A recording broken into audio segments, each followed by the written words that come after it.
Bago pa man sumikat ang Star City at Enchanted Kingdom ay mayroon ng sikat na pasyalan dati sa Cubao. Sa mga kasangkay natin dyan na lumaki noong 70s hanggang 90s ay siguradong narinig nyo na o nakapunta na kayo sa Fiesta Carnival na isa sa mga nagbigay ng masasayang alaala nun sa mga kabataang Pinoy. At dahil nalalapit na naman ang Pasko at marami sa inyo ang interesadong malaman ang kwento ng Fiesta Carnival, kaya yan ang pag-uusapan natin sa video na to mga kasangkay. Aalamin natin ang kasaysayan at kung ano nga ba ang nangyari sa Fiesta Carnival. Pero bago tayo magsimula ay iniimbitahan kitang mag-subscribe kung bago ka lang sa aking channel at mahilig ka sa mga ganitong content. Paki-click na din ang bell icon para lagi kang updated kapag nag-upload ako ng mga bago kong video.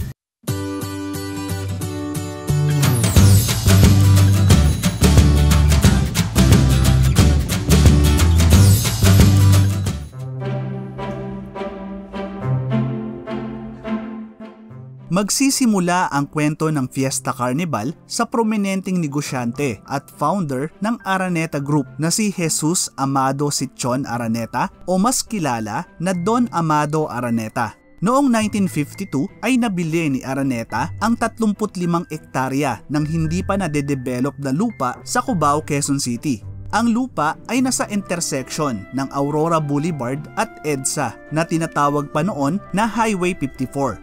At dahil maraming taong dumadaan dito araw-araw ay naisip ng negosyante na i-develop ito at gawing sentro ng negosyo at pasyalan ng mga tao.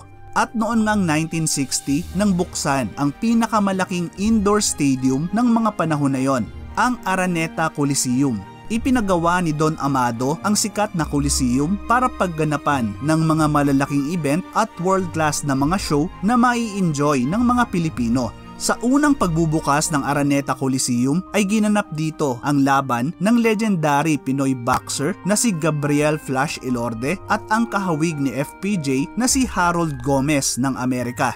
Marami pang malalaking boxing event ang gaganapin sa tinaguriang The Big Dome gaya na lang ng makasaysayang Trilla in Manila na pangatlo at huling laban ng mga boxing legend na sila Muhammad Ali at Joe Frazier. Maliban sa boxing ay makikilala rin ang Araneta Coliseum sa iba pang mga event gaya ng mga concert, movie awards, beauty pageant at mga basketball event na pinangungunahan syempre ng sarili nating liga na PBA. Matapos maitayo ang Araneta Coliseum ay nagsimula na rin ang mabilisang pag-unlad ng lugar na tinayuan pa ng iba't ibang gusali at di katagalan ay makikilala bilang Araneta Center na ngayon ay tinatawag ng Araneta City. Maliban sa iconic na Coliseum ay marami pang kilalang gusali na itinayo ang Araneta Group sa Araneta Center. Itinayo nila ang The New Frontier Theater na nakilala rin bilang Kia Theater. Pati na rin ang Ali Mall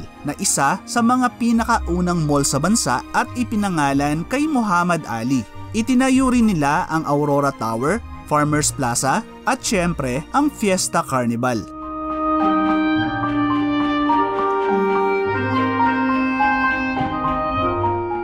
Taong 1971 nang ilunsad ng Araneta Group ang Fiesta Carnival.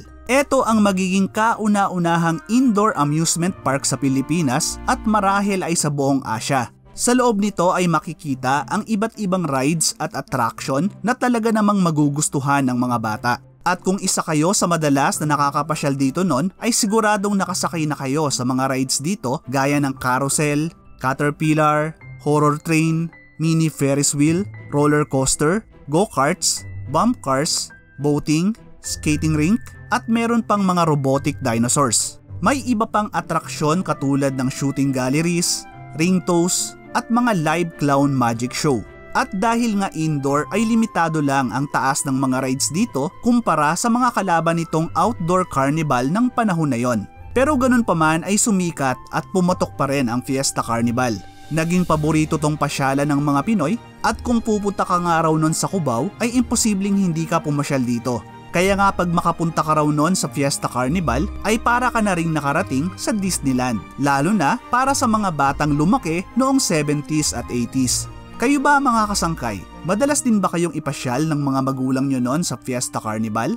Ano ang mga paborito nyong rides at attraction dito? Paki-share naman sa comment section sa baba.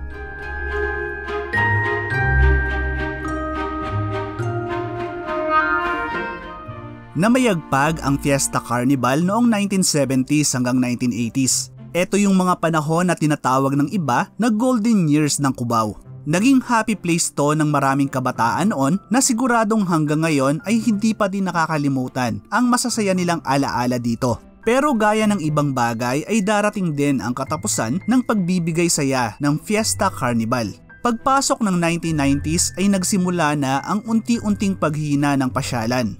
Ito kasi yung mga panahon na nauso na yung mga mall at yung mga mas malalaking amusement park gaya ng Star City at Enchanted Kingdom. Idagdag pa ang pagsikat ng mga video games na talaga namang kinabaliwan ng mga kabataan noong 90s. Nagpatuloy pa rin naman ang operasyon ng Fiesta Carnival noong 90s hanggang early 2000s. Pero tumumlay na nga ito at parang naging alaala na lang ng tagumpay nito noong 70s at 80s. At nang dumating nga ang 2004 ay tuluyan nang nagpaalam ang Fiesta Carnival at pinalitan na ng Shopwise Araneta Center Cubao. Nakakalungkot man na nawala na ang isa sa minahal na pasyalan ng mga Pinoy noon ay hindi na ito mawawala sa alaala ng mga kabataang binigyan nito ng saya. Mga kabataan noon na may edad na din ngayon pero kung bibigyan ng pagkakataon ay siguradong nanaisin na maging bata uli at maranasan ang muling makapunta sa Fiesta Carnival.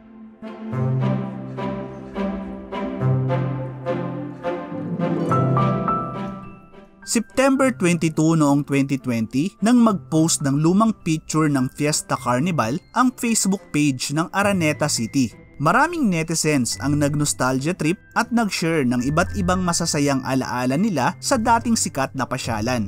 At makalipas nga lang ang isang taon ay nagbukas ng bagong amusement park ang Araneta Group na siguradong magbabalik ng alaala sa mga namimiss na ang Fiesta Carnival. Noong June 3 ng kasalukuyang taon ay binuksan sa publiko ang bagong pangpamilyang pasyalan na matatagpuan sa Times Square Avenue at katabi lang ng Araneta City Bus Station, ang Araneta Fiesta Park. At kagaya ng dating Fiesta Carnival ay marami ring rides, games at attraction ang bagong outdoor amusement park na siguradong magugustuhan ng mga bata pati na din ng mga matatandang gustong balikan ang kanilang kabataan noong kasikatan pa ng Fiesta Carnival.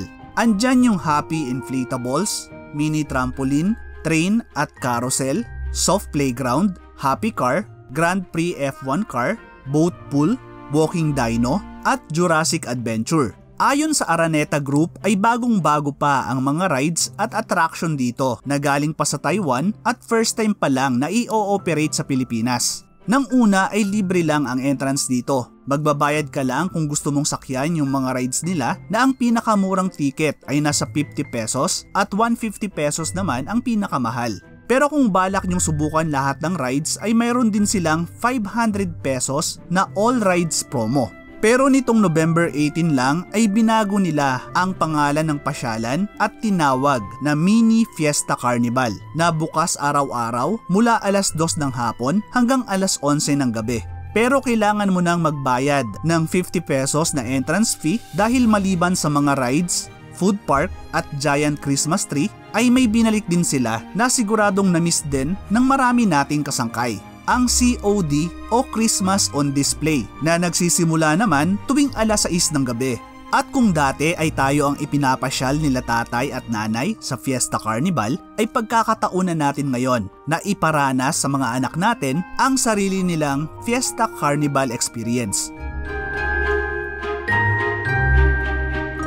Maraming salamat sa muling pagsama hanggang sa dulo ng video natin mga kasangkay.